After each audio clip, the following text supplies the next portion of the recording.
Hi friends, எல்லாருக்கும் வணக்கம்.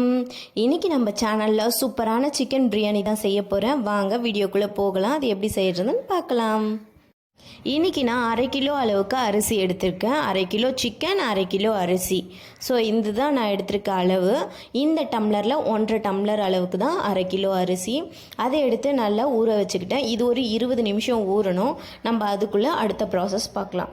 இன்றைக்கி நான் டபராவில் தான் செய்ய போகிறேன். ஸோ ஸ்டவ் ஆன் பண்ணி டபரா வச்சுட்டேன். 1/2 கிலோ கறி எடுத்து நல்லா 2 தடவை வாஷ் பண்ணிவிட்டு வச்சுருக்கேன்.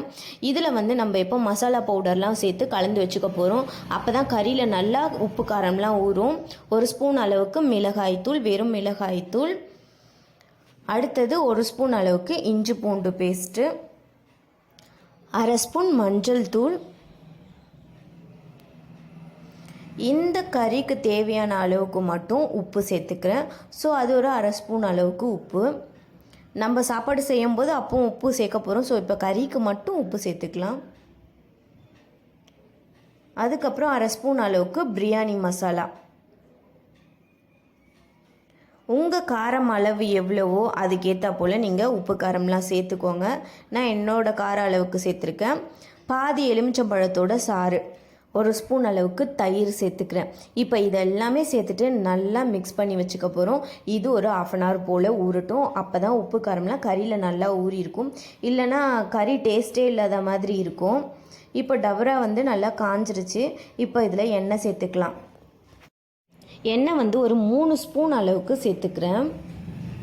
இது கூடவே அடுத்தது நெய் ஒரு 2 ஸ்பூன் அளவுக்கு நெய் சேர்த்துக்கிறேன்.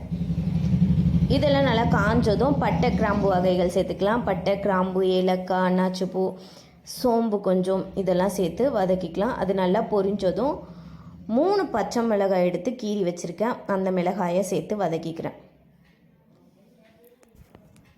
அடுத்தது 3 பெரிய வெங்காயம் நீட்டாக அரிஞ்சு வச்சுருக்கேன். அந்த வெங்காயம் சேர்த்துக்கிறேன்.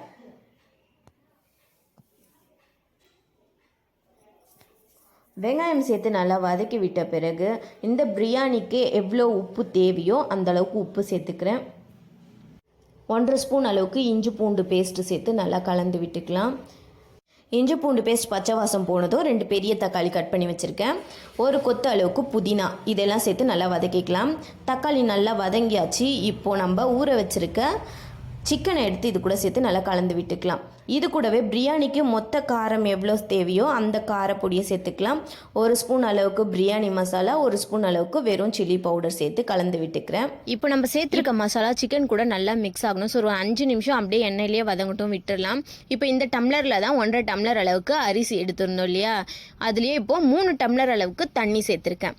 இப்போ இந்த 3 டம்ளர் தண்ணியும் சேர்த்து நல்ல ஒரு கொதி வந்ததும் நம்ம ஊற வச்சுருக்க அரிசி எடுத்து கழுவிட்டு சேர்த்துக்கலாம். சேர்த்து அரிசியை நல்லா கலந்து விட்டுணும். எல்லா பக்கமும் அரிசி நல்லா கலக்கிறபடி கரண்டியை வச்சு நல்லா கலந்து விட்டுட்டு, இப்போது அரிசி சேர்த்த பிறகு ஒரு கொதி வரணும். அது வரைக்கும் வெயிட் பண்ணலாம். அது 5லேருந்து ஒரு 10 நிமிஷத்துக்குள்ளே அரிசி சேர்த்த பிறகு கொதி வரும். அதுக்கப்புறம் தட்டு போட்டு மூடி வச்சிடலாம். இப்போ தட்டு போட்டு மூடி வச்சுட்டு 3/4 பதம் அளவுக்கு வெந்திருக்கு.